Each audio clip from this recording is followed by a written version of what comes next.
Antes de mais, é só para mostrar que eu falo português, como é evidente, sou lusófono. Para desconto, ainda em desconto do meu tempo de palavra, só... Ótimo, obrigado. Porque a escolha do francês por várias razões. Primeiro, porque sou presidente da Associação Portuguesa de Estudos Franceses e, portanto, tenho um compromisso também em tornar o francês língua de transferência de conhecimento. Não vou dizer que sou pago, porque temos uma língua comum que é... Je suis la voix qui était dans la cabine tout à l'heure, pendant toute la journée, et que vous allez... Ah! Et donc, vous me retrouvez avec une autre casquette. Avant tout, permettez-moi d'exprimer ma gratitude pour cette invitation à faire partie de cet événement absolument remarquable de signification et de célébration pour une communauté religieuse d'origine française dont l'importance de l'œuvre n'est plus à démontrer sur l'île de Madère, voire ailleurs. En effet, dans un monde si mobile et bruyant, nous-mêmes chrétiens ne prenons pas toujours toute la mesure du rôle et du pouvoir du silence, de la prière, de la contemplation, pour dynamiser l'action et lui donner sens, mais aussi pour évangéliser nos sociétés déchristianisées. Je me réjouis de pouvoir véhiculer ma pensée et mes réflexions dans la langue de la fondatrice de l'ordre qui nous accueille en ces lieux, la Sainte Marie Rivier, qui, dans le contexte on ne peut plus troublé de la Révolution française, ne s'en est pas tenue à l'immobilisme de son handicap, mais s'est plutôt investie dans l'action sociale.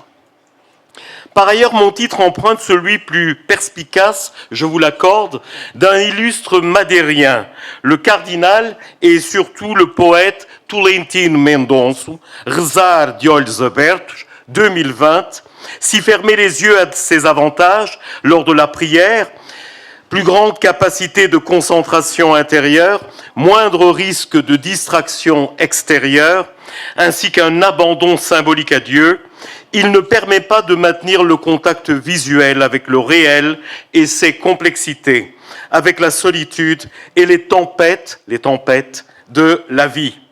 À ce titre, l'exemple de Marie Rivier peut nous inspirer aujourd'hui, même si notre monde semble plus serein.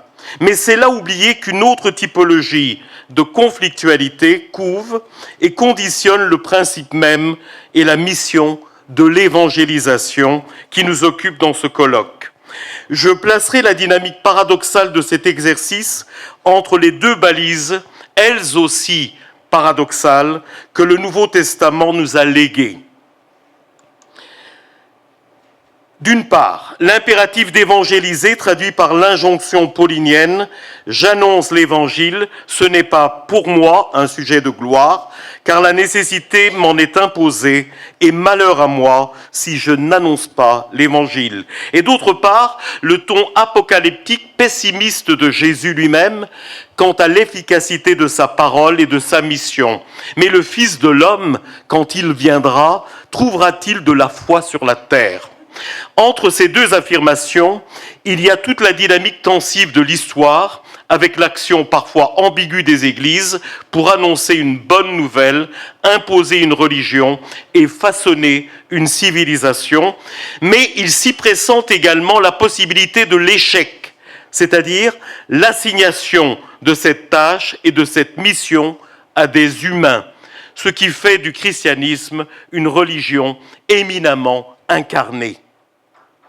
Mais encore faut-il s'entendre sur le sens de cette bonne nouvelle dont le théologien portugais Anselmo Borges, que je connais bien, mon voisin, après Edward Schillebeeckx et surtout Hans Kung, rappelle le caractère foncièrement gratifiant et félicitant.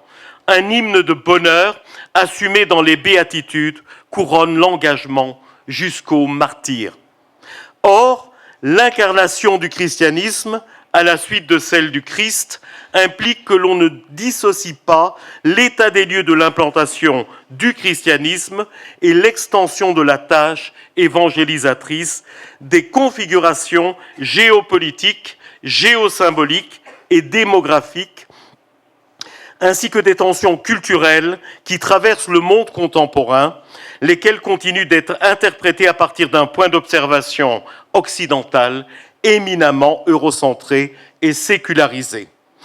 Il se trouve que la réalité du monde contemporain est bien plus complexe que ce que la convergence des événements de la mort du pape François, les divagations et extrapolations autour du dernier conclave, ainsi que le profil et premier message du pape Léon XIV sont venus cautionner, tout en nuançant le bilan pastoral du pontificat du pape défunt.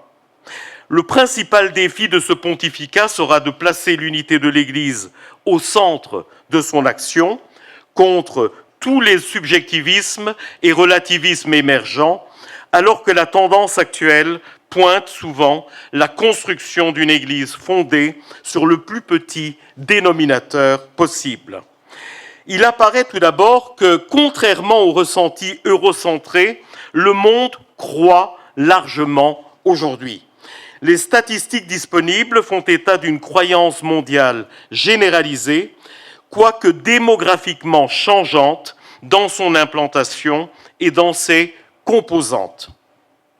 Ainsi, les enquêtes sur les pratiques religieuses dans le monde pointent les données suivantes qui convoquent une interprétation sociologique, théologique et pastorale, tout comme elles affectent la possibilité et l'efficacité de l'évangélisation. Plus spécifiquement, 80-85% de la population mondiale s'identifie à une religion, essentiellement le christianisme, l'islam, l'hindouisme, le bouddhisme et d'autres traditions religieuses et spirituelles. Il est dès lors légitime d'affirmer que, pour une écrasante majorité, le monde croit, voire que démographiquement, l'athéisme et l'agnosticisme deviennent foncièrement minoritaires et résiduels. Si les christianismes regroupent quelques 2,5 milliards de fidèles, soit 31% de la population mondiale, les expressions de l'islam comptent près de 2,4 milliards, soit 25% de la population, et pourrait donc même devenir légèrement majoritaire. L'hindouisme avec 14%, le bouddhisme 6% et l'absence de religion 15%.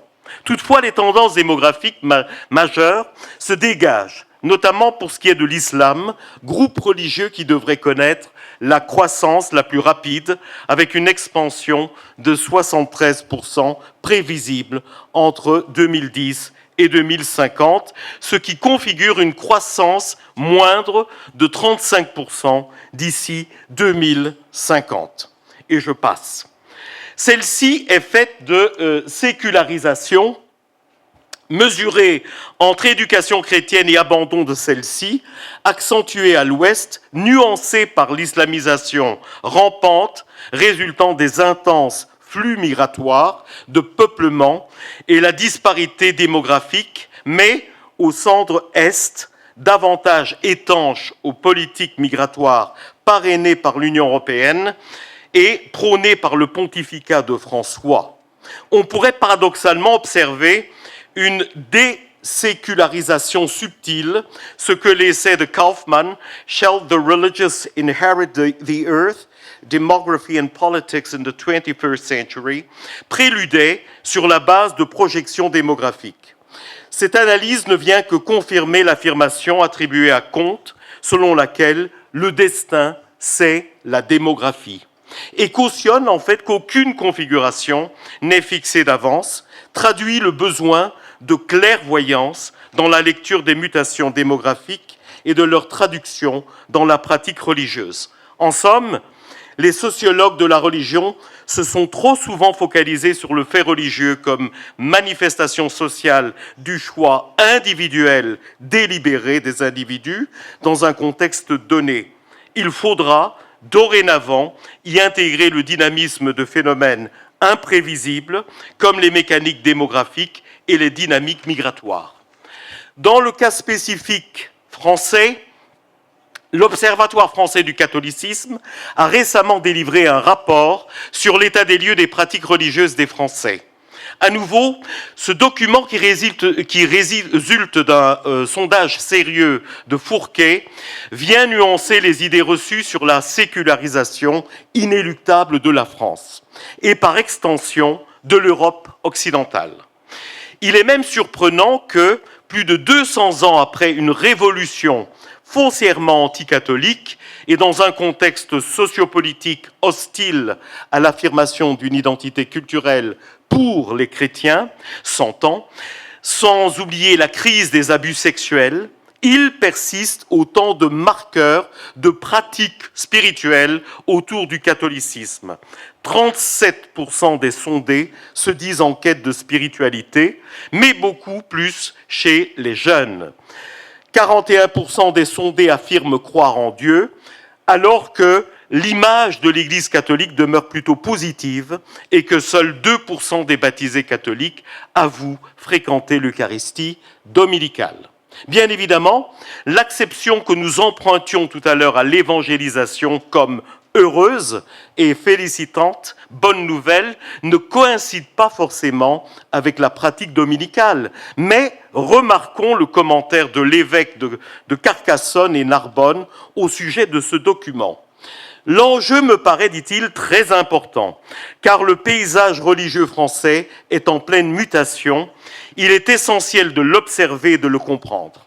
Essentiel pour la société elle-même, dont on voit bien actuellement les difficultés à accompagner ces changements, mais essentiel aussi pour l'Église, afin de faire évoluer en conséquence ses pratiques pastorales. Sans doute, les mutations du paysage auxquelles il est fait allusion se réfèrent-elles à une autre donnée significative du sondage. En effet, seuls 23% des jeunes en France se revendiquent catholiques, tandis que 18% se disent musulmans, ce qui configure dorénavant un contexte de concurrence religieuse imprévisible il y a quelques années, et dès lors une réévaluation de l'exigence et de la portée de l'évangélisation et de la présence culturellement visible du christianisme. À cet égard, plusieurs symptômes pointent une résurgence spirituelle et dans une certaine mesure évangélisatrice chrétienne dans la cité multiculturelle que sont devenues nos métropoles européennes. Dans le cas spécifiquement français encore, plusieurs symptômes annoncent l'espérance complexe d'une résistance chrétienne. Nous n'en voulons pour preuve que l'augmentation de la demande du baptême, 10 400 adultes et 7 400 adolescents baptisés à la veille de Pâques, soit plus de 45%. Notamment chez les catéchumènes d'un nouveau type, comme acte conscient, et souvent dans les milieux populaires que l'historien du catholicisme Guillaume Cuchet désigne par des décrochés qui ont reçu la rupture en héritage. Un cadre qui ne convient pas encore à notre pays et à Madère, mais qui pourrait venir. De même, le formidable succès du pèlerinage de Chartres, notamment chez un groupe d'âge de 21-22 ans, le succès pastoral du mercredi des Cendres, de la messe des Rameaux, ou l'attrait spirituel continu du sanctuaire de Lourdes. En fait, on pourrait affirmer avec Cuchet que la quête de sens, d'ascèse, de consolation, de ritualisation, qui faisait le fond de l'ancienne demande religieuse, n'a pas disparu avec l'effondrement de la religion traditionnelle. Elle s'est métamorphosée et pour une part transférée dans des pratiques ou des attitudes où l'on ne pense pas toujours à aller en chercher les manifestations. L'historien donne l'exemple du sport, et plus particulièrement du running, la course à pied, comme métaphore du dépassement de soi. Mais on pourrait creuser cette intuition et voir dans le wokisme politiquement correct de la nouvelle gauche identitaire et culturelle, foncièrement moralisatrice, je cite, le fruit d'une inquiétude religieuse. Il, le wokisme, reprend la matrice du protestantisme, mais en la sécularisant et en l'hystérisant. Il abolit la référence à Dieu, au Christ, à la Bible, mais hérite du logiciel protestant, l'obsession pour la pureté, le péché, la culpabilité. Ceci est bien clairement observable dans la doxa écologique actuelle, qui a réactivé un imaginaire millénariste, une divinisation païenne de la nature, mais surtout un tropisme théologique en frappant d'interdit toute argumentation scientifique autre que celle qui conforterait la thèse du réchauffement climatique exclusivement causé par l'action humaine industrielle. Autrement dit, la doxa woke réintroduit une sorte de nouvelle gnose qui refuse l'incarnation et voit l'homme comme un ange tombé dans ce monde mauvais où il devrait s'auto-définir et s'auto-engendrer au-delà des déterminismes biologiques, physiques. En quelque sorte, la dynamique d'éducation et d'évangélisation, c'est le Congrès, en contexte occidental, a partie liée avec les mutations idéologiques et démographiques survenues ces 40 dernières années et qui, d'une part, ont vu le logiciel politique de la gauche transférer sa principale adversité du capitalisme vers l'Occident lui-même, en identifiant cet ennemi à abattre avec la culture judéo-chrétienne qu'il a façonnée.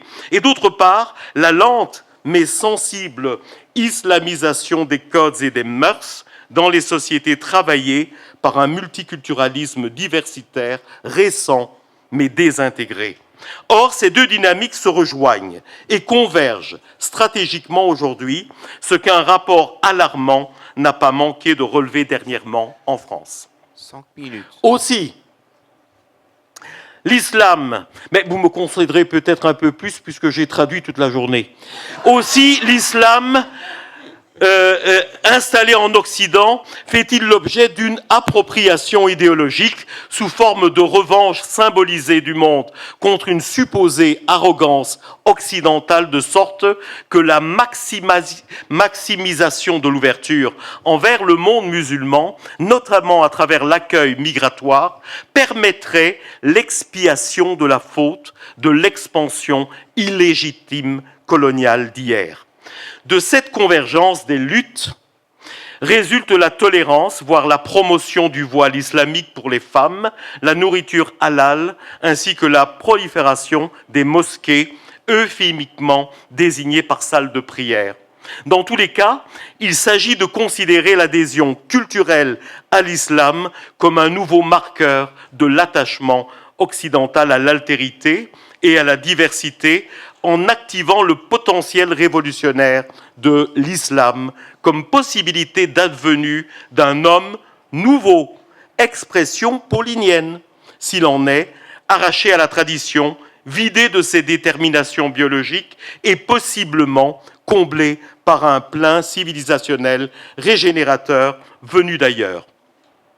Dans cette conception, l'islam apparaît en tant que force nouvelle, rédemptrice, à laquelle il faudrait s'ouvrir pour faire montre d'ouverture et d'inclusion.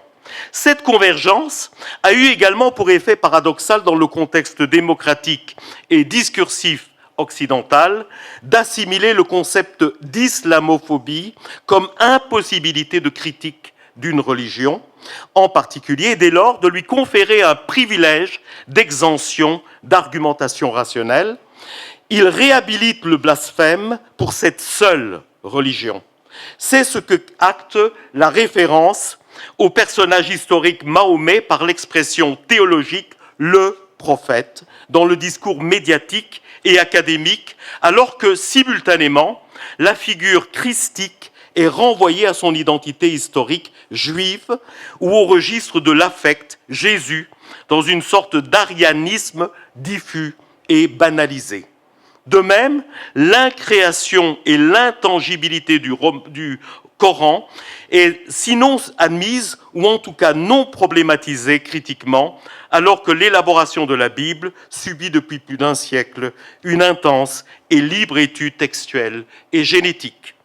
À cet égard, la promotion d'un Coran européen par l'Union européenne plonge dans un passé difficilement vérifiable, donc manipulable, pour soutenir le vivre ensemble dans la société multiculturelle occidentale contemporaine qui n'irait plus de soi.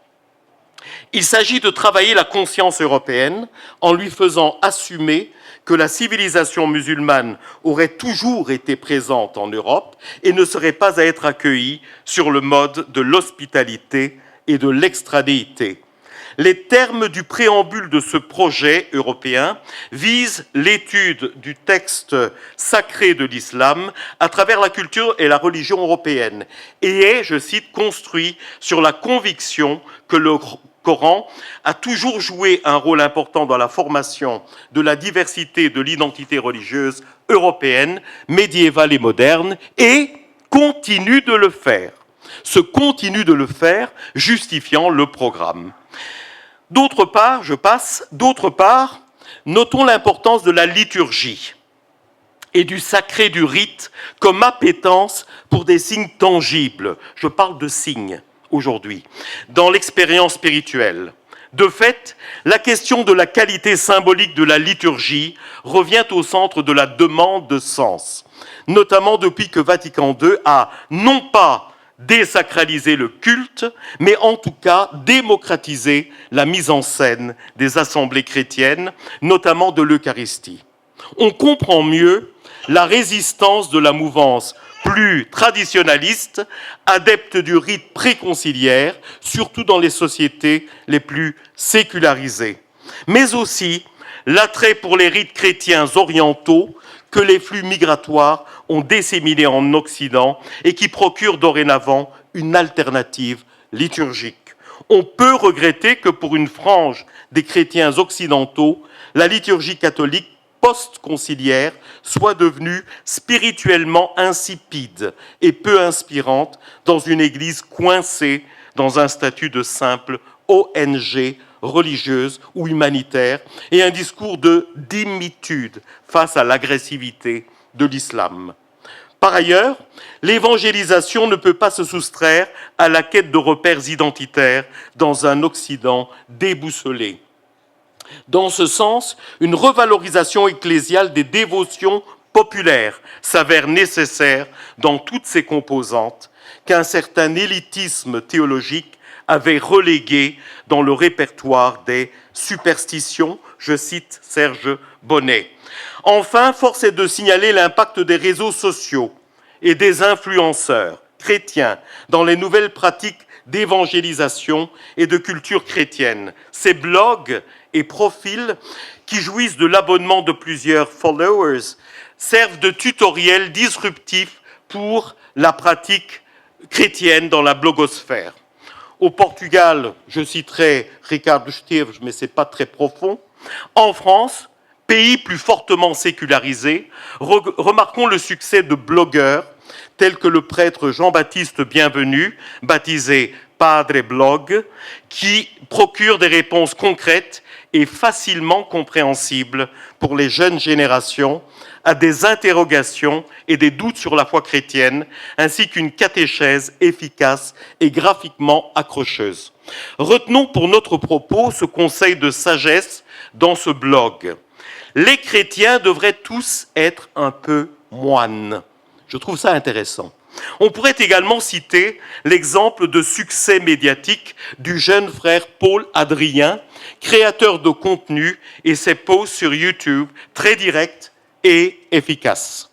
On ne saurait également sous-estimer l'impact dans un domaine aussi, on en parlait tout à l'heure, islamisé ou touché par l'évangélisme, que le football, de la parole libre et profondément spirituelle d'un joueur comme le protestant Olivier Giroud, de confession évangélique, qui parle de sa foi partout. La fiction narrative aussi, et j'en passe, voilà, j'ai fait un colloque sur ça à Porto. Tout ceci pour dire que nous sommes dans un contexte de civilisation, donc de choc inavoué de civilisation, que Huntington avait peut-être théorisé et dont certains essayistes reprennent l'argumentation en l'appliquant à l'actualité française aujourd'hui. Rappelons par ailleurs que Fukuyama avait plutôt prévu le contraire, c'est-à-dire une pacification capitaliste du monde. Eh bien, c'est à cette vision idyllique que Huntington oppose le fait qu'une fois le capitalisme et le communisme retirés, ressurgiront des civilisations ancrées dans des espaces religieux et spirituels précis, ce qui pourrait éventuellement servir de lecture à l'actualité. Je passe. Prise en étau dans ce cadre, toute tentative d'évangélisation, de réévangélisation, devrait, à notre sens, considérer plusieurs catégories chrétiennes, et je termine par là. Tout d'abord, il est urgent de rappeler que le christianisme est au départ une spiritualité orientale et africaine, l'Éthiopie, bien avant de se confondre avec l'Occident.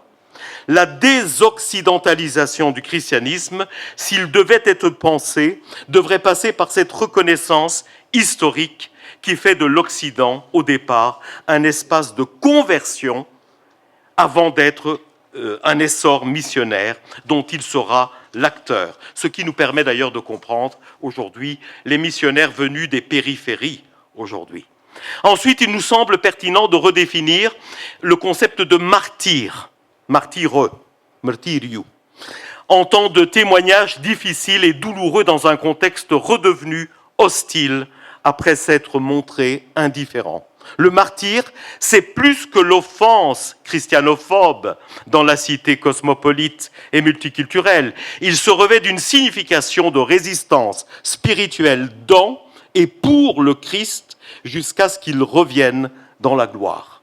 Ce faisant, notre temps renoue avec la tension parousiaque des premières générations de chrétiens. Par ailleurs, et je termine aussi, et dans le même contexte, il s'agit de souligner l'importance d'une annonce claire. Une annonce claire, ce qu'on appelait au début du christianisme le kérygme. En effet, la traduction discursive de la foi, telle qu'elle s'est complexifiée avec le temps et les conciles, devrait faire l'objet d'une expression brève et explicite. Et je ne parle même pas de l'expression si brève qu'ont les musulmans pour exprimer leur foi et pour se convertir.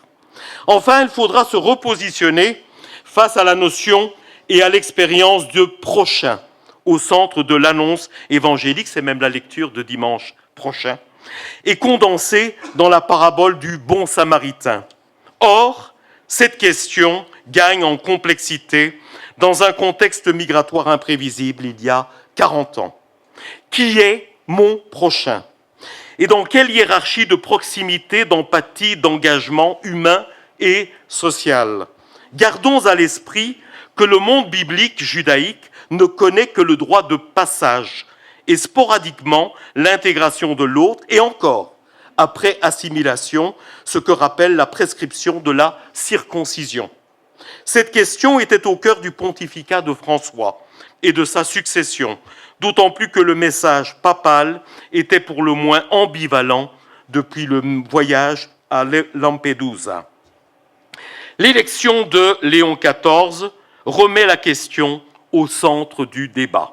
Sa nationalité n'est pas innocente. Rappelons que le catholicisme est conquérant aux États-Unis, que le vote catholique s'est largement porté sur la candidature de M. Trump et que le vice-président Vance est un catholique converti dont le fameux discours de Munich en février avait visé la décadence européenne et réorienté une vision naïve de l'immigration et de ses conséquences.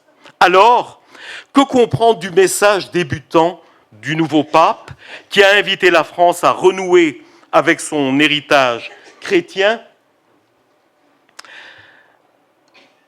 et qui a appelé à ouvrir, c'est mon dernier paragraphe, je vous rassure, qui a appelé à ouvrir les frontières, mais à ne pas être naïf. Je cite le pape. Quand J.D. Vance a suggéré que les chrétiens devaient d'abord aimer leur famille avant leurs voisins, leur communauté et leurs concitoyens, voilà la censure qui arrive. Leur communauté et leurs concitoyens, Monseigneur Robert Francis Prevost aujourd'hui Léon XIV, avait répondu sur X en republiant un éditorial cinglant titré « J.D. Vance a tort, he's wrong ». Jésus ne nous demande pas de hiérarchiser notre amour pour les autres. Ce qui lui avait valu des dizaines de milliers de j'aime, like, et une avalanche aussi de commentaires acerbes à l'époque. Toute cette réflexion nous ramène à la tension et à l'aporie de notre propos de départ. Impératif de l'évangélisation comme mission et entreprise humaine et doute de Jésus sur la capacité humaine à pérenniser la foi. Nous en sommes là, au gré des différentes époques du christianisme, mais qui n'ont pas toujours été évangéliques.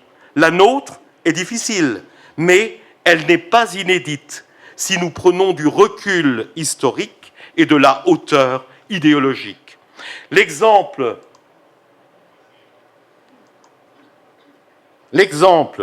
de Sainte Marie Rivier, aux prises avec la Révolution et la terreur, pourrait nous inspirer et elle nous oblige. Un grand merci.